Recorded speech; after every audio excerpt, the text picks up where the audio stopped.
The case of Mumia Abu-Jamal, a Philadelphia journalist, convicted and sentenced to death in 1981 for the murder of police officer Daniel Faulkner, has been at the center of unprecedented public concern in the last few years.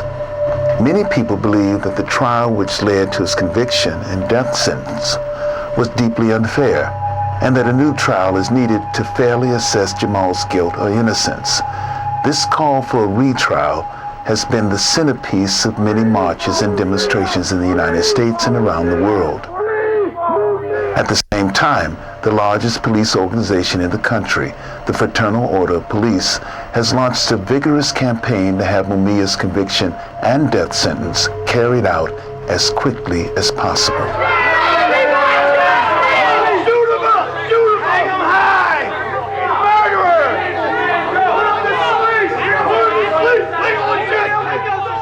Until recently, the mainstream media has not paid much attention to this case. But in the last few years, a number of media outlets, such as Vanity Fair, Time Magazine, and ABC News, has given it some attention. In this program, we're going to examine the way the mainstream media have chosen to tell the story of this controversial case. And we're going to ask important questions about the responsibility that journalists have when it comes to issues of life and death. The controversy surrounding the case is based on the events of December 9, 1981, when Mumia Abu-Jamal, a radio journalist well known to the police because of his sharp criticism of them in their dealing with the black community, was working as a cab driver. He was parked on the streets of Philadelphia in the early hours when Officer Faulkner pulled over a car driven by Jamal's brother, William Cook. There's widespread agreement that there was a physical altercation between the two, that Jamal ran toward them, and that he had with him a licensed .38 revolver. A number of shots were fired, at the end of which Jamal lay seriously injured with a chest wound, and Officer Faulkner was dead, shot twice in the back and the face. But after that, everything is disputed between the prosecution and the defense in terms of who did the shooting and the surrounding circumstances. The issue is, what is the responsibility of the news media and journalists when it comes to controversial cases such as this? If you're going to cover something that's very controversial, that there's been a lot of debate about, and particularly in this case of Mumia Abu-Jamal, you're talking about a trial where you have very clearly two sides laid out, as it were, to a story. If you're going to go for that kind of story, then I think you have a special burden as a journalist to be fair-minded. In other words, to present how would a reasonable person come to accept this perspective? Because of the large audience that it commands, over 9 million people a week, we are going to pay particular attention to the way that the ABC program 2020 covered this case.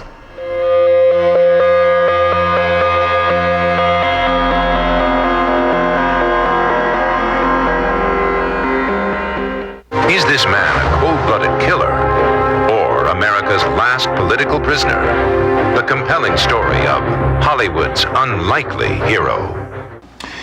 Instead of a dispassionate investigation into the facts that were promised, we see the story framed right at the top in the most dramatic terms as a widow's quest for justice. On a cold December day in 1981, Maureen Faulkner buried her husband, Officer Daniel Faulkner. But for 17 years, there has been no closure because of the voice that won't go away. I was driving to work one day, and all of a sudden I heard this voice, this haunting voice. Promise death, the election is yours. And I could not believe that it was Jamal on the radio doing this commentary. I began to shake because I was so upset. Since that day, a few years ago, Maureen Faulkner has waged a crusade against the Free Mumia campaign.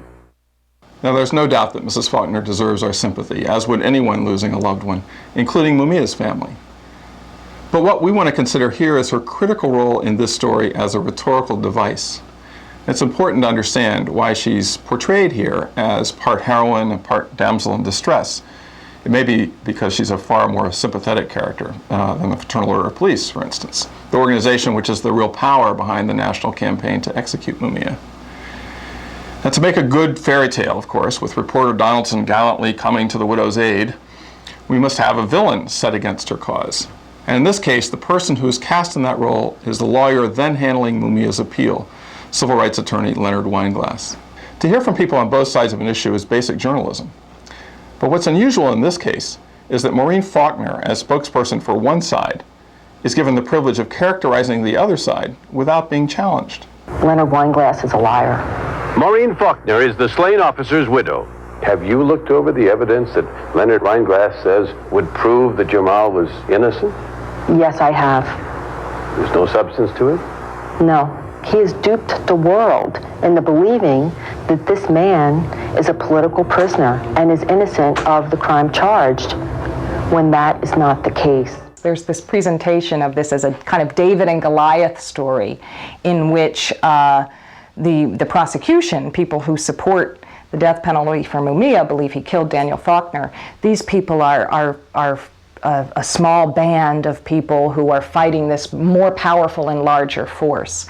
You're up against a very impressive number of people. I know, I am. But I believe that I have the truth on my side. Mumia is nothing but a cold-blooded murderer. It's very revealing that it's fully 5 minutes into a 20-minute program before anyone who represents Mumia, his lawyer, is allowed to speak. And when Leonard Weinglass does speak, Sam Donaldson is very confrontational in his questioning, interrupting him constantly. And the editing techniques that are used are designed to make it appear as if he's being evasive and squirming under Donaldson's relentless pursuit of the truth. The police say that that slug has the lands and grooves consistent with being a .38 slug. It does. But if it's a .38, then your contention that it's a .44 is wrong. Well, I think that issue is very much something that should be played out in front of a jury. But it has already been played out in front of a judge. The other major device that sets the context for the report is the idea that Mumia is Hollywood's unlikely hero, and that although a number of liberal celebrities have taken up the case, they don't really know the facts and are about to be surprised by 2020's tough investigative reporting. So why have some of the most recognized names in entertainment and politics taken up his cause? But what is it about this case? He has generated international fervor, support from all kinds of celebrities and politicians. Do they know the whole story? Are they in for a surprise? Well, Diane, they could be. So when ABC 2020 made the decision that this was not going to be a story about a trial, a highly problematic trial that quite possibly represents a violation of justice. Instead, the story was going to be framed as a cause célèbre, you know, Hollywood's unlikeliest hero, a Hollywood story. That is a signal then also to other journalists, to other media outlets, that this is the category of story this is. This is a story about a person who has incited a lot of passions among activists, and particularly African Americans, and there's a lot of emotion. It's an emotional story. Right away, that sends journalists the signal that it's not really a legal story, it's not really a serious story, it's really a story about the Hollywood left. There are a number of ways to approach this case. One way could be how many supporters of a new trial frame the issue, that they are not sure if Mumia is guilty or innocent, but that the trial he received in 1981 was patently unfair, and that a new trial is necessary for justice to be served. So there could be a series of questions asked about the fairness of his original trial.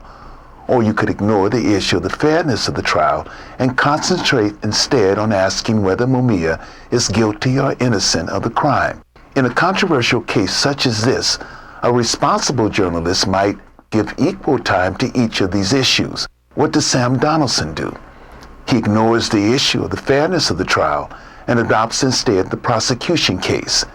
In fact, he actually allows the very same prosecutor of the case to define the story with his version of highly disputed facts. What you have is eyewitness testimony, not one, but three. You have a weapon, clear. And later, at a hospital, he blurts out what he did in an arrogant way.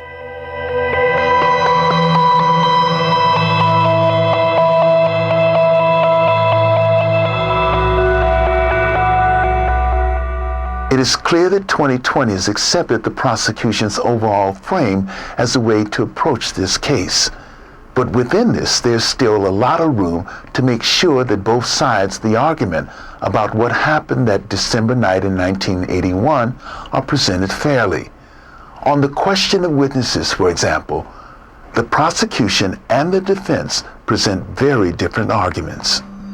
The prosecution rests this case on three witnesses, who they claim all saw Mumia shoot Officer Faulkner.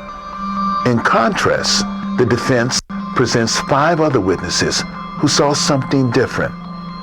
Moreover, the defense claims that at least 2 of these witnesses were coerced by the police to change their stories. Additionally, the defense claims that at least 2 of the witnesses on the prosecution side may have also been threatened to tell an untrue story that implicated Mumia. So, how does 2020 treat these 2 very different ways of framing eyewitnesses? 3 eyewitnesses, one stopped in that intersection, one standing on a corner there, and one sitting in a cab here, right behind the squad car, all say they saw Jamal run from across the street and shoot the officer in the back. As the officer spun round, he grabbed his revolver, and as he fell to the sidewalk, fired a shot that wounded Jamal in the chest. It was then that Jamal, according to the witnesses, executed Officer Faulkner.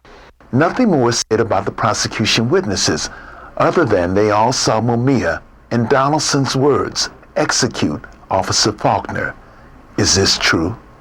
There are lots of stories in which you can accuse journalists of being sloppy, of leaving out certain facts, or of not perhaps including every source that they might have. This case of 2020 and Mumia Abu-Jamal is not that.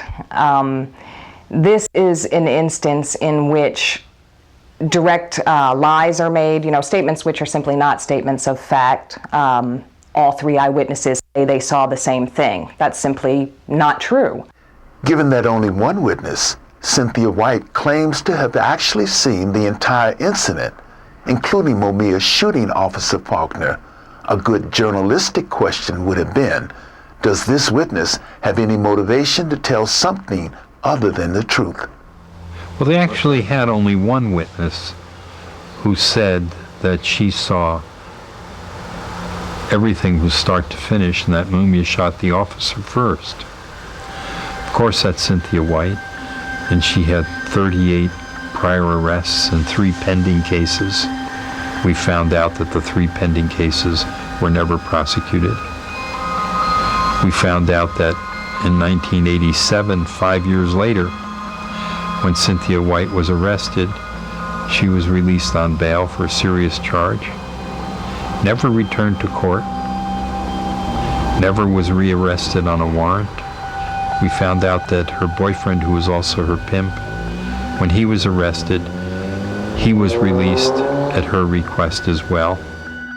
I think all of the subsequent events demonstrate that the DA, I think, misrepresented to the court that a deal was made. Veronica Jones, another prostitute on the street that night and one of the defense witnesses, has testified that she was offered the same immunity deal for her false testimony that Cynthia White received from the police. All I had to do was name Mr. Jamal as the shooter. That's all I had to do. And they kept specifying that I would get the same deal as Cynthia White, and we called her Lucky. I would get the same deal as she got. If it does not do a very thorough job at examining the witnesses on the prosecution side, does 2020 have a similar standard for the witnesses on their defense side? Then there are the defense eyewitnesses. Leonard Weinglass says 4 people saw the real killer running from the scene. But his number 1 witness, William Singletary, waited more than a decade before testifying to a story so bizarre, even Weinglass has trouble defending it. He said the shooter emerged from the Volkswagen, yelling and screaming, shot Officer Faulkner in the head and ran away. Whereupon, according to Singletary, Abu-Jamal approached the scene and said, "Oh my God, we don't need this," bent over Faulkner, who had been shot between the eyes, and asked, "Is there anything I could do to help you?" Whereupon, according to Singletary, Faulkner's gun, which was in Faulkner's lap, miraculously discharged, hitting Jamal in the chest. Now that's incredible. He might be wrong on some of his timing. There's no doubt about that. Timing? He's telling a story here which clearly from the forensic evidence couldn't have happened. This is my point. The jury should have heard from Singletary. Witness number 2 was a cab driver parked here, in plain view of the murder. As the police arrive, he told one of the arriving officers, I believe a captain, the guy ran away. Those were his first words. But the report from which Weinglass quotes goes on to say the shooter didn't get far and that he fell. And Weinglass's third witness, high up in a hotel room 1 block away, actually insisted that police were already on the scene when she looked out her window. And she did not testify that she saw someone running away, simply that she saw someone running. Yes, which was different slightly than the statement she gave the police. Defense eyewitness number 4 was a prostitute standing on this corner 2 blocks away who, after 14 years silence, claims she saw 2 men jogging from the scene. She also admits to being, in drug lingo, half a nickel bag high. Now, where was she? She was very far.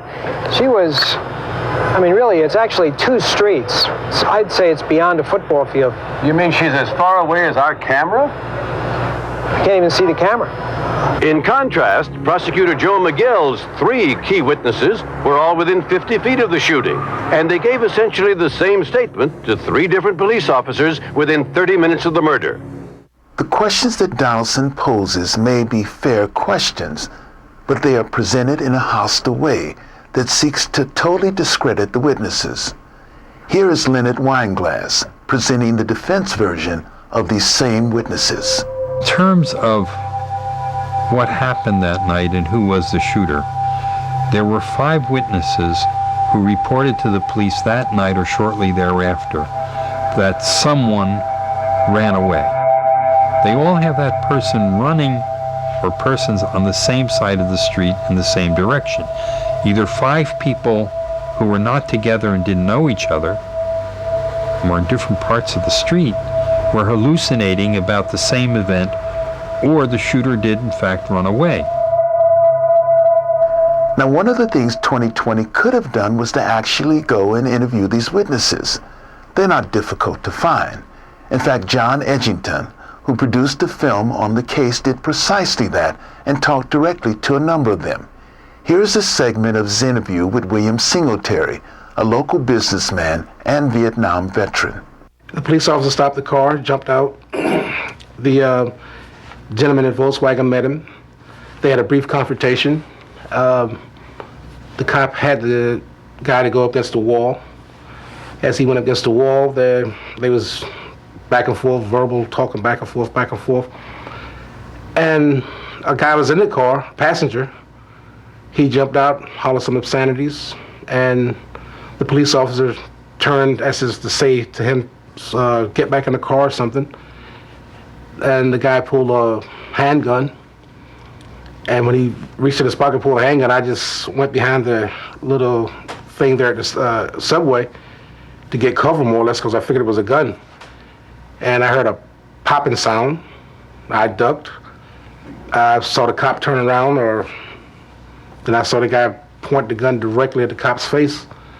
And then I saw the fire from the barrel hit the cop directly in the face.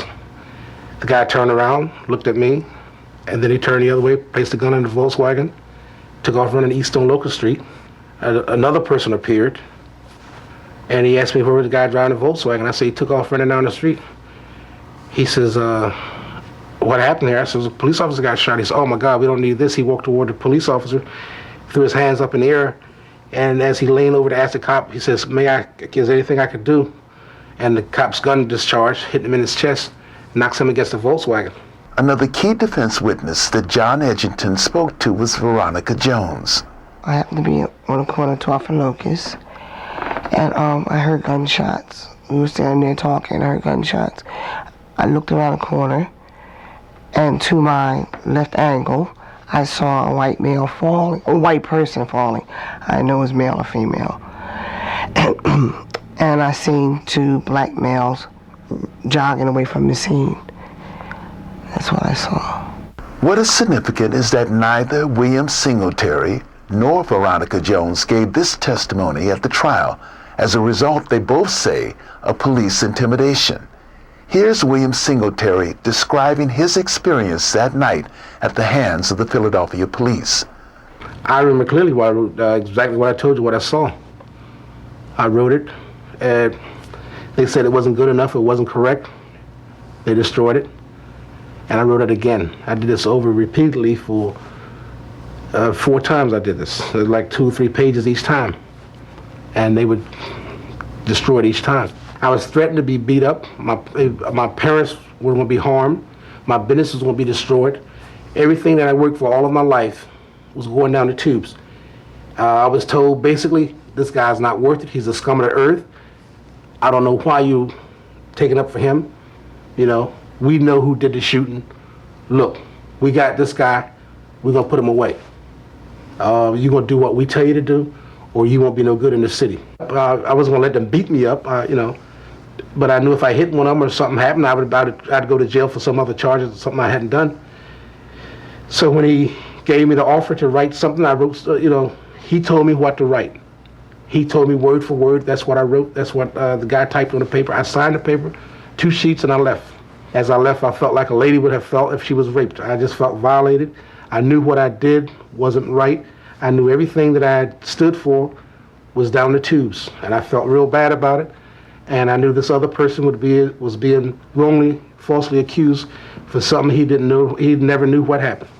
I attach a lot of credibility to his very emotional statement that when he left the precinct that night, or the following morning, that he felt he had been raped. Because here is a man who worked with the police. He had a towing business and a gas station. The police were his friends. He doesn't say that. The police who testified said that. That Singletary had a very good attitude toward the police, and he was friendly to the police. His business depended on it.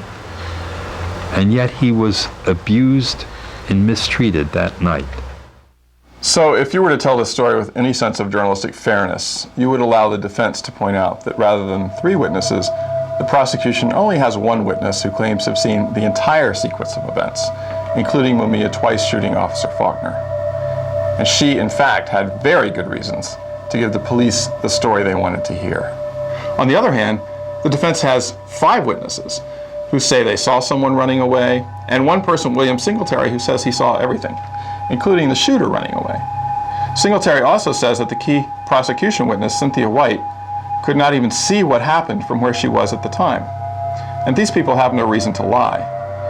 In fact, coming forward and telling the truth for Veronica Jones was pretty rough on her. as evinced by her being arrested right off the witness stand in the appeal hearing on an old bad check warrant she said she'd never even known about. Now that's an astounding display of police intimidation in broad daylight that tells us volumes about what may have been going on with witnesses behind closed doors before the trial. My question as a journalist is, how could you just ignore these witnesses, as they do in the 2020 story, and call this journalism?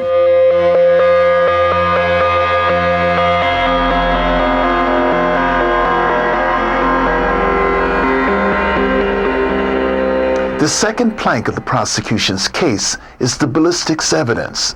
Again, the prosecution and defense present two competing stories about this.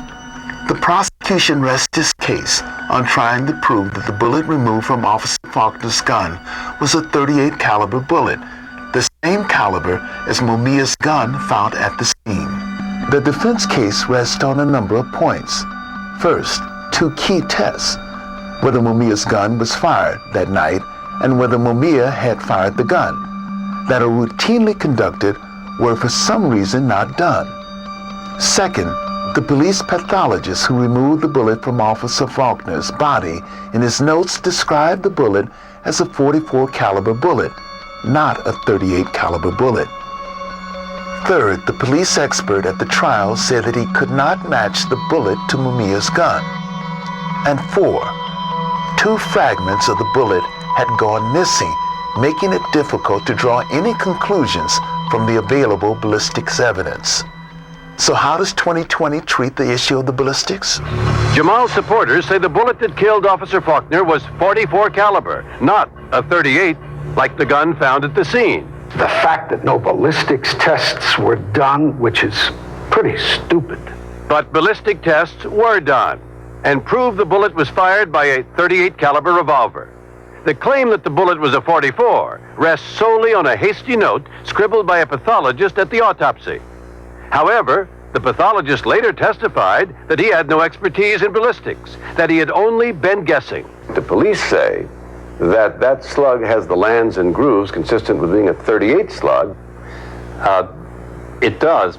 But if it's a .38, then your contention that it's a .44 is wrong. Well, I think that issue is very much something that should be played out in front of a jury. But it has already been played out in front of a judge, when 3 years ago, Wineglass's own ballistics expert testified the fatal bullet was a .38.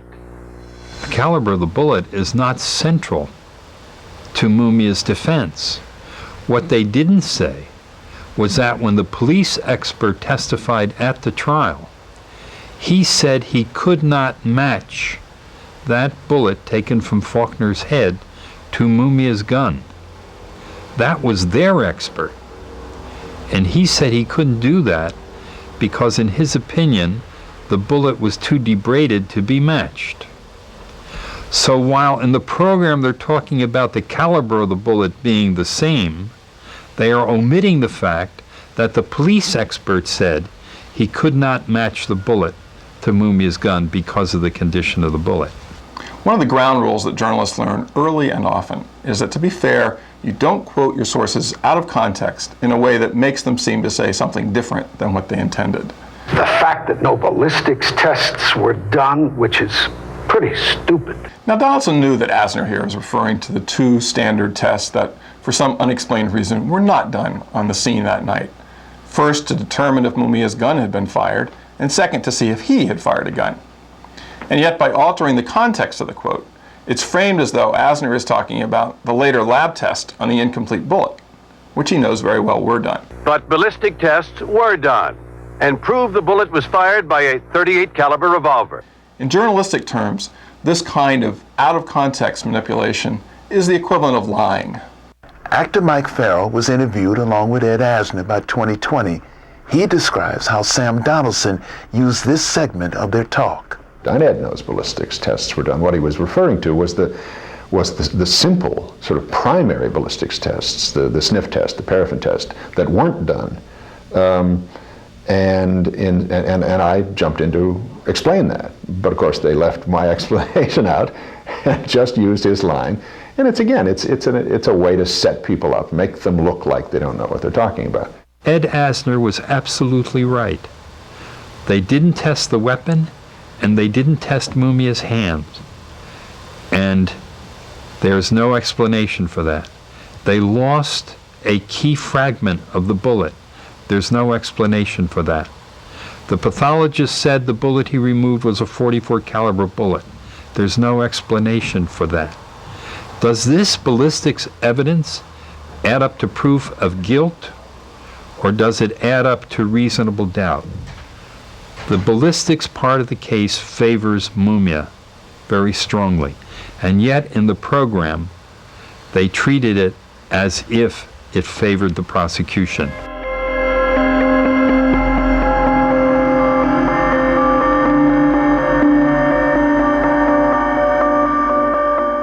The third part of disagreement between the prosecution and the defense is based upon Mumia having apparently confessed to the killing on the night in question. The prosecution claims that at least 3 people heard Mumia confess to the killing of Officer Faulkner in the hospital. These people are Officer Faulkner's partner, Officer Gary Bell, Officer Gary Wakshaw, and hospital security guard Priscilla Durham. The defense contends that these confessions are fabricated by the prosecution because it was fully 2 months after the event before anyone remembers that Mumia supposedly confessed. That Officer Gary Wakshaw actually wrote in his report that night that Mumia made no comment, and that the attending physician reported that Mumia said nothing. So how does 2020 present these contrasting views of the confession? Yes, Jamal had even confessed at the hospital, according to the slain officer's partner, Gary Bell. We made eye contact, and he just shouted out that I shot the MFer, I hope he died. And later, at a hospital, he blurts out what he did in an arrogant way. Weinglass challenges the report of Jamal's hospital confession. And that testimony was produced by the officer's partner, plus a security guard who wanted to be a police officer.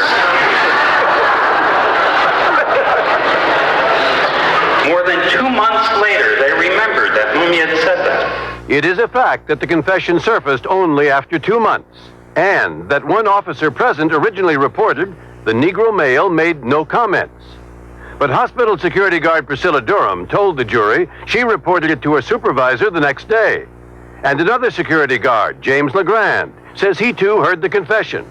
The slain officer's partner, Gary Bell, says the shock of the shooting suppressed his memory. I've searched my soul, I've beaten myself up, wondering how I could not have gone at a sooner date, immediately even, and report what I had heard.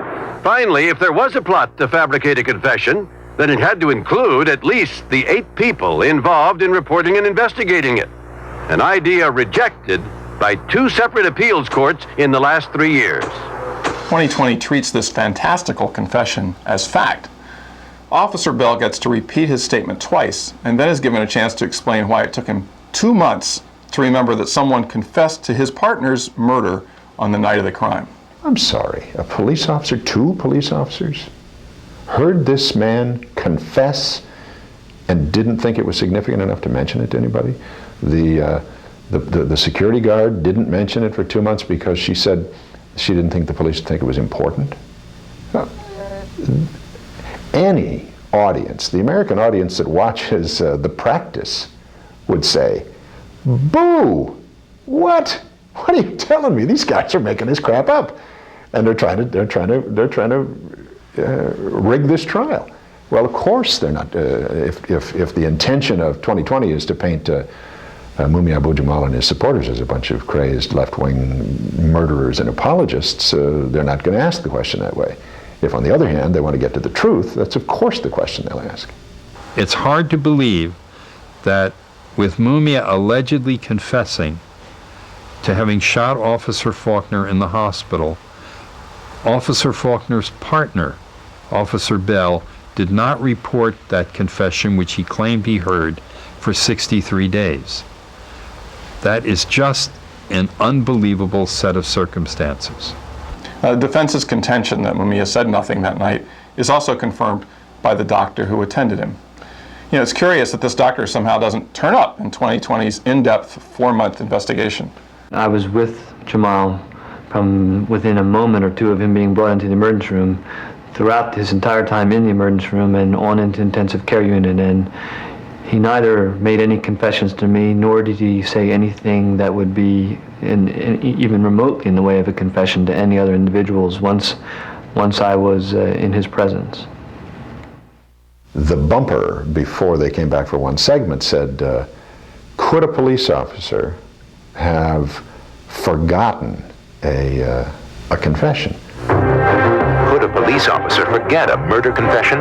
And I wrote him and I said, you know, it was interesting that you hyped that segment that way, but wouldn't it have been a little more honest to say, could 2 police officers have forgotten a confession and only remembered it 2 months after the fact when it was to their benefit to do so?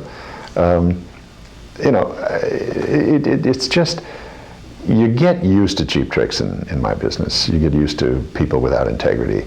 But I think the most hurtful piece of it is when people using cheap tricks and demonstrating their lack of integrity pose as journalists.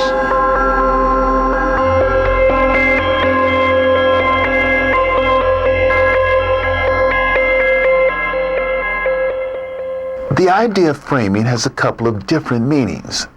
The one that most people know is when it is used in the context of criminal cases to falsely set someone up to look as though they are guilty. And some people have argued that's a pretty good way of describing 2020's behavior with regard to the Mumia Abu-Jamal case. The other idea of framing comes from the world of photography or filmmaking, where we can talk about how a scene is framed by the camera so that what is inside the frame appears in a particular way. At the same time, there are things left out of the frame which, if they were inside, would change the meaning of what is being shown. We've seen how 2020 adopts the prosecution's view to set up how the story is told. But this requires excluding from the frame the defense's contention that the original trial was unfair. As soon as it is included within the frame, then a whole series of other questions and issues have to be addressed. For example, the contention by the defense that the judge, Albert Sable, was inappropriate for a case of this kind was heavily predisposed towards the prosecution and made a number of unusual decisions against the defense. The judge refused to allow Mumia to represent himself and forced him to be represented by a lawyer who was both reluctant and ill-prepared. The defense was not given sufficient funds to gather all the necessary evidence, including expert testimony. That African Americans were unfairly excluded from the jury. In a city where African Americans make up 40% of the population, they made up only 14% of the jury. That inflammatory political comments attributed to Mumia when he was a teenager were used by the prosecution to persuade the jury to deliver a death sentence on him.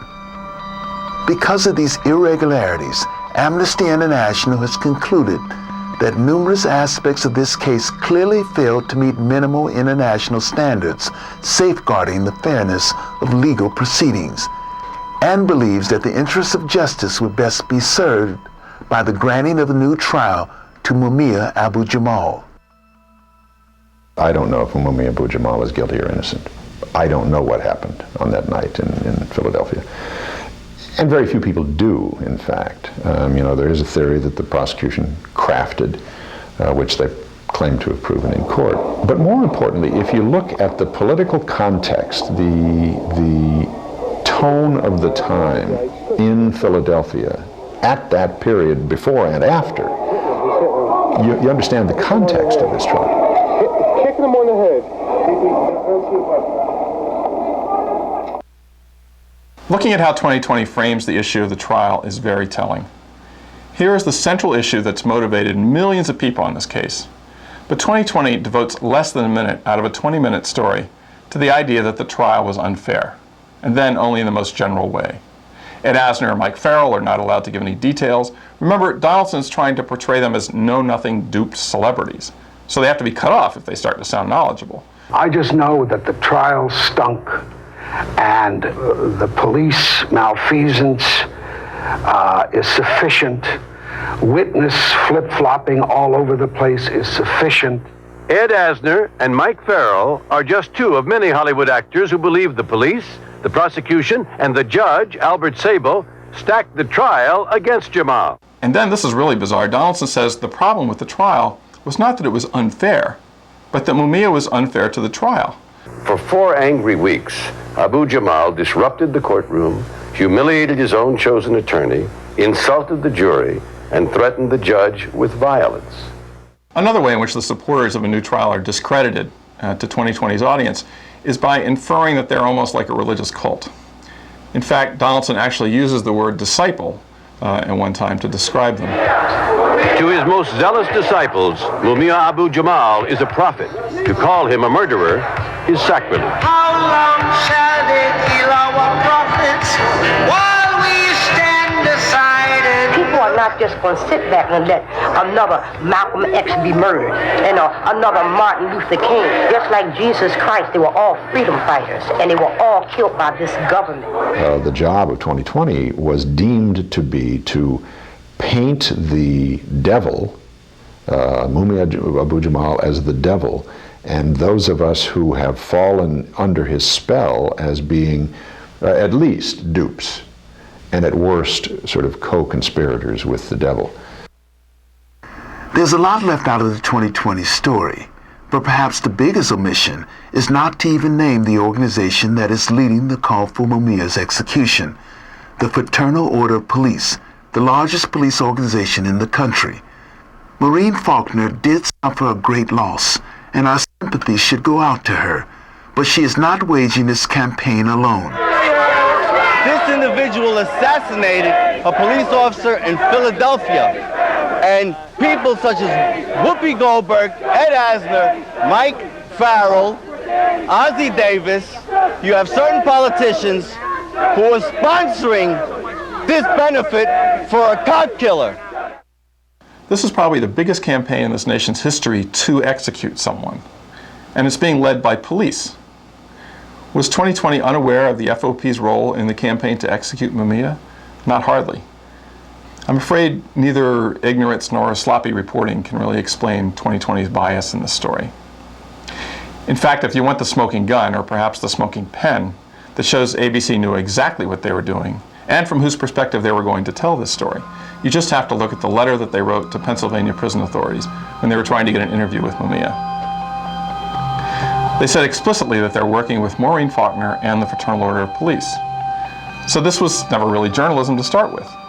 It was an exercise in persuasion, in rhetoric, really unadulterated propaganda masquerading as journalism.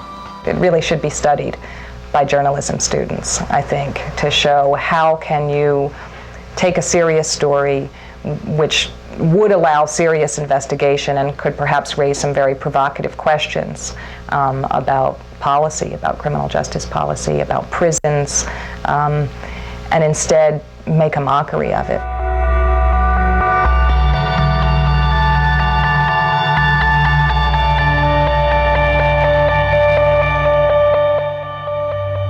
One of the main questions that arises out of all of this is why is there such a strong desire on the part of the mainstream media, as well as the justice system in general, to make sure that Mumia does not get a new trial? Clearly, there are some broader factors at work here.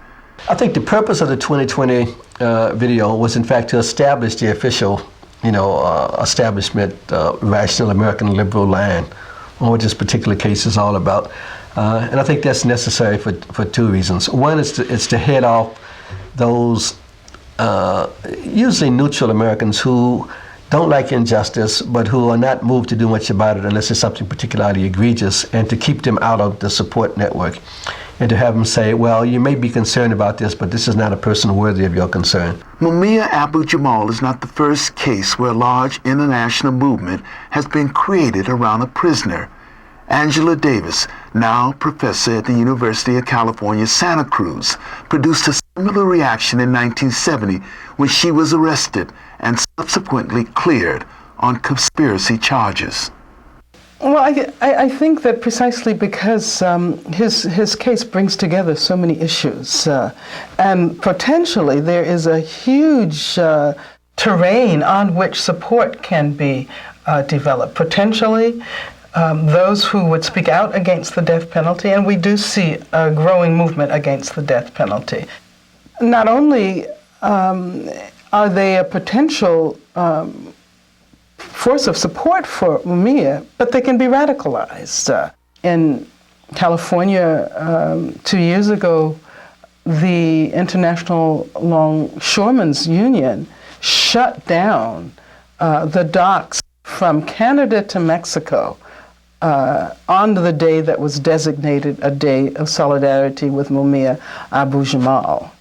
And when I looked in the newspapers, I could find no indication at all that this major event had occurred. We can say that there has been a concerted effort on the part of the established media to prevent people from understanding the case of Mumia, to prevent people from becoming aware of the sort of major moments of support for him that, of course, might have the effect of drawing ever larger numbers of people into his campaign.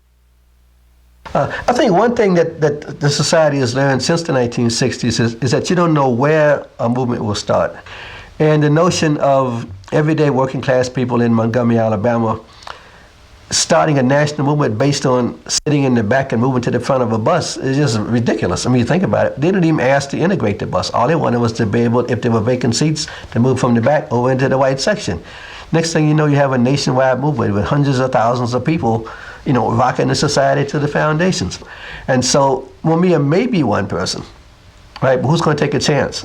You know, Rosa Parks was one person. Look what happened with that. You know, so now what you get is, if it looks like a spark, throw enough water on it right away so that it'll go out, you know.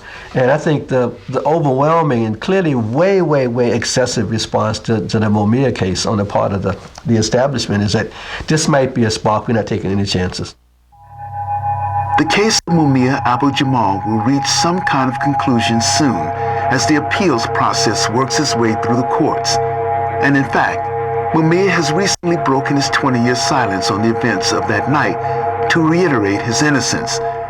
Americans do not like injustice, but they depend on the news media for their information about what constitutes injustice. It's crucial then to hold the media accountable for the stories they tell about matters of vital public interest. In the end, Mumia Abu-Jamal's life or death will literally depend on it. And when the state takes life, we are all implicated.